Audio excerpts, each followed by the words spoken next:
Aïe, aïe, aïe. Aïe, aïe, aïe.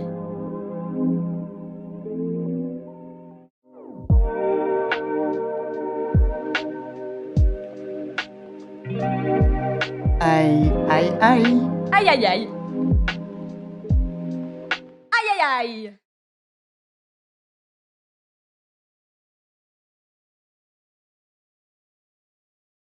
Avoir un regard, c'est arriver à l'exprimer, le discuter et parfois l'imposer quand il ne trouve pas d'hospitalité.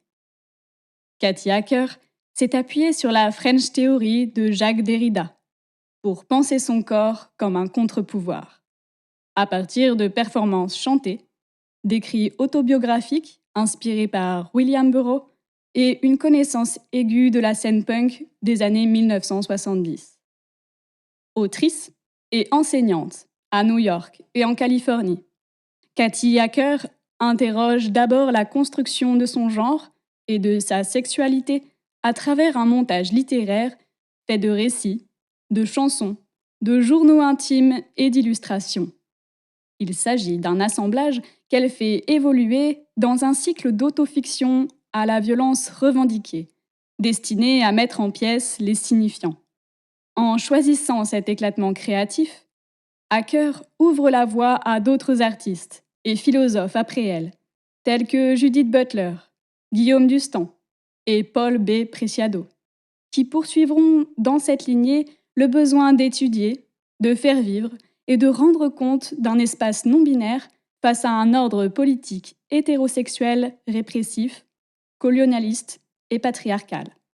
Des livres matériaux comme Great Expectations, Grandes Espérances en 1983, Blood and Guts in High School, Sang et stupre au lycée, en 1984, et Don Quichotte, Which Was a Dream, Don Quichotte, qui était un rêve, en 1986, mettent en place le projet d'écriture schizophrénique de Cathy Hacker, qui continuera de se livrer jusqu'à sa mort, due à un cancer du sein, en 1997. Le recueil Portrait of an Eye, paru en 1992 et republié peu de temps après sa disparition, regroupe 3 de ses romans courts dans lesquels navigue l'autrice. Elle change de genre selon les situations, dans des dialogues plus ou moins rêvés, et une quête radicale d'identité rappelant la virtuosité de Philippe K. Dick, à sa façon de brouiller les pistes en restant maître du plaisir et du désir des mots, comme extirpé de son corps et offert au lecteur. Dans ce 3e chapitre, Circuit des yeux, nous essaierons de cartographier les étapes qui nous font devenir voyants, spectateurs, titulaires de nos propres regards, dont il faut du temps pour apprivoiser l'ambivalence, la curiosité, la dépendance et la filiation.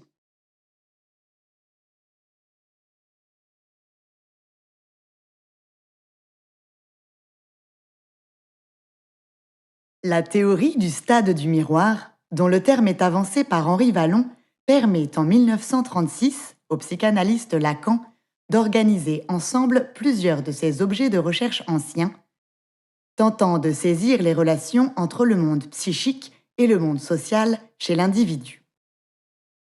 L'enfant découvre ainsi, entre 6 et 18 mois, qu'il ne forme qu'une partie du tout qui l'entoure, inversant sa perspective, lui qui se voyait seulement comme un grand tout.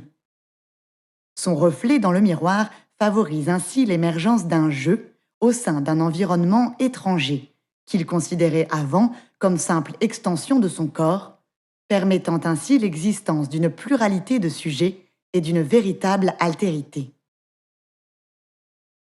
L'identification à soi et à l'autre sonne aussi le début de son rôle de spectateur et de la place primordiale accordée à l'œil, au regard, au point de vue, dans la définition de sa propre image corporelle. Élisabeth Louise Vigée-Lebrun, 1755-1842, a souvent utilisé sa fille unique, Jeanne, comme modèle dans ses portraits et autoportraits. Elle fait même de l'enfance et de la représentation des enfants un thème majeur de sa peinture. contrastant ainsi avec les autres peintres du XVIIIe siècle qui ne donnent pas d'espace pictural propre à la jeunesse. Présenté au salon de 1787, qui marqua favorablement la carrière de Vigée-Lebrun, la toile montrant Jeanne se regardant dans un miroir propose une perspective défaillante entre le visage et le reflet de la jeune fille. Un résultat étonnant soulignant la place de l'illusion dans l'image telle que nous la voyons ou telle que nous pensons la voir.